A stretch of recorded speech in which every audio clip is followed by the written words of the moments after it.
오늘은 좀 워홀 비자 학생들을 위한 컨텐츠를 좀 얘기하고 싶었어요.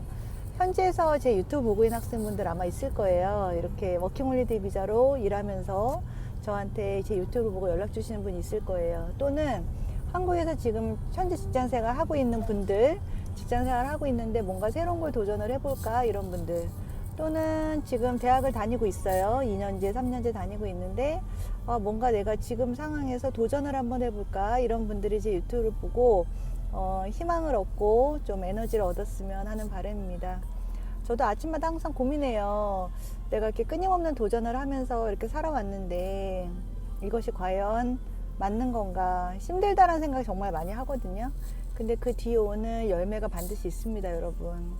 워홀 비자 학생 2명이, 한 명은 밴쿠버에서 워홀 비자로 알바를 하고 있고, 한 명은 토론토에서 워킹홀리데이 비자로 일을 하고 있는 상황에서 요즘 캐나다 물가가 굉장히 비싸요, 여러분. 지금 뭐 팁도 많이 비싸고, 그리고 일단은 집에서 부모님 곁에서 살거나 아니면은 지금 본인 집에서 살고 있었던 분들, 워킹홀리데이 비자 학생들, 캐나다 가면은 부모님의 품을 떠나면 알바하면서 그 알바한 거 해서 번 거 17불, 18불 이렇게 번 걸 가지고 다 생활비를 써야 되는 거죠. 월세하고 용돈 쓰고 나면 사실 모으는 게 거의 없는 거예요. 그렇게 거기서 영주권만 과연 있다고 해서 평생 살 수 있는가? 그건 아니잖아요. 그래서 워홀 비자 학생이 연락 와서 원장님 제가 안정적인 일을 좀 해보고 싶고 캐나다에서 공부를 한 다음에 한국 와서도 할 수 있는 일을 좀 하고 싶어요. 전 세계적으로 할 수 있는 일들을. 그래서 제가 밴쿠버에서 워킹홀리데이 비자 지금 있는 학생한테는 그 학생에 관심 있는 여러 학과들 중에 상담을 해서 그 애견 미용학과 펫 그루밍 과정을 추천을 해줬어요. 그래서 이 과정을 해서 우리가 요즘에 한국에 와서 요즘에 반려견 키우는 분들도 많잖아요. 그렇게 반려견 치료, 그 케어라던가 미용을 도와주면 자기 사업도 할 수 있고, 저는 제가 20대 중반에 사업을 해서 그런지 모르겠지만 작게 저도 시작을 했죠. 저도 집에서 사업자 등록증 내고 있었어요. 크게 한 게 아니라 경제적으로 여유가 없었기 때문에. 그렇게 어찌됐든 도전을 해서 정말 작은 상황이라도 도전을 해서 저는 사업을 하는 거는 굉장히 추천합니다. 젊은 나이에 해볼 수 있는 도전이라고 생각을 해요. 그래서 그 학생한테도 정말 사업하는 방법 알고 싶다면 내가 알려줄 수 있다고 그 정도까지 얘기했거든요. 원장님 저하고 통화 한번 했는데 그런 게 중요한 거 알려주시면 어떡해요 얘기하더라고요. 그래서 나는 얘기해 줄 수 있다. 사실 우리가 노하우를 안다고 다 성공하는 건 아니잖아요. 그리고 안정적으로 다 할 수 있는 것도 아니고 꾸준함으로 하는 것이 가장 중요한 것 같아요. 일단 포기하지 않아야겠죠. 그리고 또 토론토에 있는 분한테는 본인이 월비자로 일하고 있는데 주변에 보니까 의료 쪽으로 침술 쪽으로 공부하는 사람이 있다라는 거야. 아큐펑. 네, 그래서 저는 사실 이렇게 도전을 해보라고 저 스스로도 도전하는 것이 많이 두렵지만 그래도 돌아보면 우리가 도전하지 않으면 기회를 얻을 수가 없잖아요. 그래서 그렇게 말씀드렸고, 침술학과를 공부를 하게 되면 어떻게 보면 평생 직업이잖아요. 여러분 생각해 보세요. 침술을 배우면 내가 어디 가서 그 한의원에서 일할 수도 있지만 내가 침술을 가지고 봉사할 수도 있는 거고요. 이분 상담했던 분이 사회복지학과를 나오셨다는 거예요, 학부를. 그래서 제가 우리가 의료사회복지사로 일을 해보자. 단순히 사회복지사로만 일하는 것보다는 아큐펑처를 배우면 이 기술을 가지고 사회복지를 위해서 일을 하면서 그 사람들을 또 출장 가거나 비지팅해서 우리가 아큐펑처리스트도 일할 수 있지 않겠나 이렇게 얘기를 했거든요. 그래서 제가 이렇게 검색을 해보니까 정말 너무 좋은 직업인 거예요. 메디컬 소셜 사이언스, 메디컬 소셜 서비스 워커라고 해서 의료사회복지사.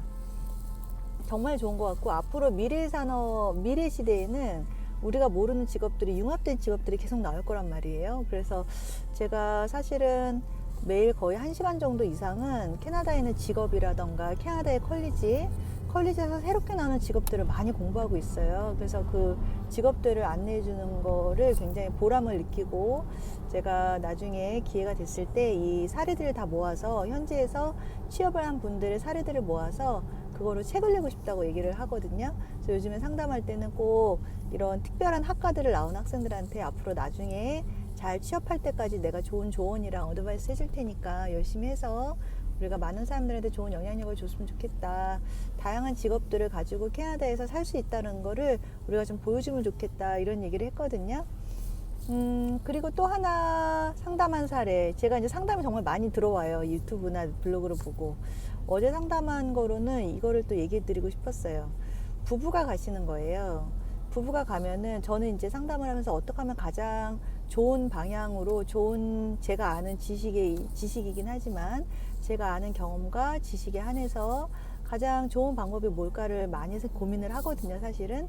그런데 이 부부가 가시는데 한 분은 유아교육을 하시고 한 분은 용접의 기술이 있으신 거예요. 그러면 저는 상담을 할 때 만약에 내가 우리 아이들을 데리고 유학을 가서 산다면 영주권을 받으면 나는 어떤 루트로 갈까 이런 고민을 많이 하거든요. 여러분 우리가 처음에 자기 인생에 대해서 일정 기간 투자를 하잖아요. 인베스트를 하게 되면 그 다음에 반드시 결과가 있습니다. 결과를 기대할 수가 있어요. 우리가 좀 전에 제가 말씀드렸지만 월비자로 그냥 하루 벌어 하루 살고 이렇게 살게 되면 뒤에 어떤 기대를 할 수가 없잖아요, 열매를.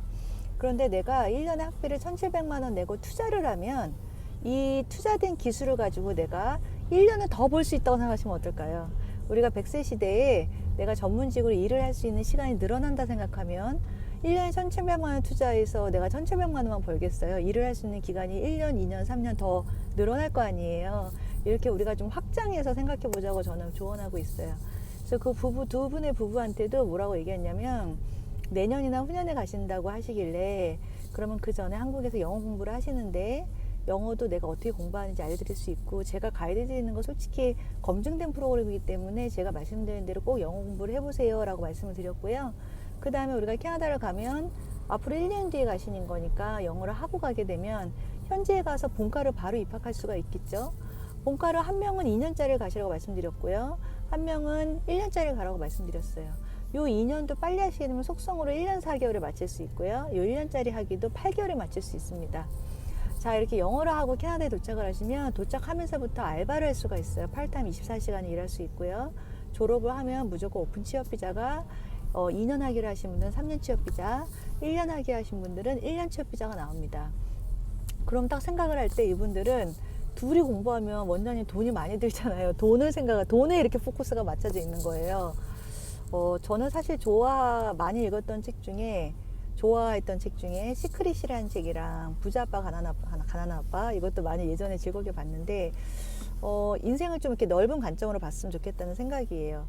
두 분이 공부하셔서 3년을 공부하시게 되면 학비만 1,800만 원 곱하기 3을 하게 되면 대략 한 5천만 원 정도의 비용이 5,500만 원 정도를 학비를 투자를 해야 되는 거잖아요. 근데 5,500만 원을 투자하지만 이걸 통해서 내가 일을 할 수가 있죠. 사람들하고 인맥을 쌓을 수가 있죠. 졸업을 하고 나서 최소한 한 명당 5천만 원 이상의 수익을 기대할 수가 있죠. 둘이 합해서 1억을 벌 수가 있는 거잖아요. 근데 이분은 또 그렇게 걱정을 하시는 거예요. 원장님 월세 나가는 건 어떻게 할까요? 월세 나가죠. 그렇지만 우리가 영주권을 받기 위해서는 영주권 받기 전에는 집값이 나가는 게 어쩔 수 없는 투자의 개념이기 때문에 매달 200만 원에서 1년에 한 2천만 원, 2,500만 원, 2년 동안 5천만 원 이렇게 생각하면 사실 1억이라는 돈이 들어가는 거예요. 두 분이 공부했을 때 학비와 생활비로 1억에 대한 투자를 하고 내가 캐나다에서 더 오래 일할 수 있다는 걸로 생각에 전환해 보시라고 그랬어요. 한국에서는 사실 오래 일하는 게 여러 가지 사회적인 분위기 때문에 나이가 들면 전문직을 오래 하기 어렵다거나 또는 뭔가 이렇게 우리가 재취업을 통해서 배울 수 있는 컬리지가 사실 발달되어 있지가 않잖아요. 참 아쉽죠. 그런데 캐나다는 굉장히 발달되어 있어요. 여러분 취업할 때 면접할 때 나이를 물어보지 않습니다. 법적으로 나이를 물어보지 않고요. 그리고 일을 하는 데 있어서 굉장히 자유롭고 시간을 오래 일할 수 있습니다. 그래서 저는 상담을 할 때 굉장히 전문직을 하시라고 말씀드리고 있고요. 여러분 이렇게 영주권 받으시잖아요. 아까 침술학과도 말씀드리고 뭐 팻 그루밍도 말씀드렸지만 이 기술을 가지고 나중에 뭐 일본이라던가 말레이시아, 동남아 쪽에 가셔서 그 자격증을 인정받아서 일을 하실 수 있어요. 글로벌하게 살아볼 수가 있는 거죠. 그래서 이런 꿈을 가지고 있는 분들이 저한테 연락을 주시면 제가 그 꿈을 응원을 하고 실제 저를 통해서 그동안 가신 수많은 분들, 수천 명의 분들 있잖아요. 수천 명의 분들 진짜. 그분들의 사례들 제 사무실 오시면 동영상이나 그분들이 보내준 카톡 상담을 보여드리면서 힘을 드리는 것 같아요. 그래서 상담을 원하시면 미리 저희 상담을 예약을 하고 오시고요. 이렇게 우리가 꿈을 가지고 좀 한번 도전을 해보셨으면 좋겠습니다. 캐나다 워킹홀리데이 비자로 공부하고 계신 분들, 저는 그 상황에서 이제 빨리 나왔었으면 좋겠고요. 새로운 삶에 도전을 했으면 좋겠고요. 한국에서 뭔가 쳇바퀴처럼 똑같은 삶에 좀 무료하고 내가 새로운 삶을 도전해보고 싶다. 이런 분들 저에게 연락 주시면 제가 오랫동안 길게 인연을 유지하고 있으니까요. 학생분들 가셔서도 저하고 항상 소통하고 힘들 때 저하고 같이 또 얘기하면서 또 에너지를 얻는다고 하더라고요. 네, 오늘도 즐거운 하루 되시고 12월 12일 행복한 하루 되세요. 감사합니다.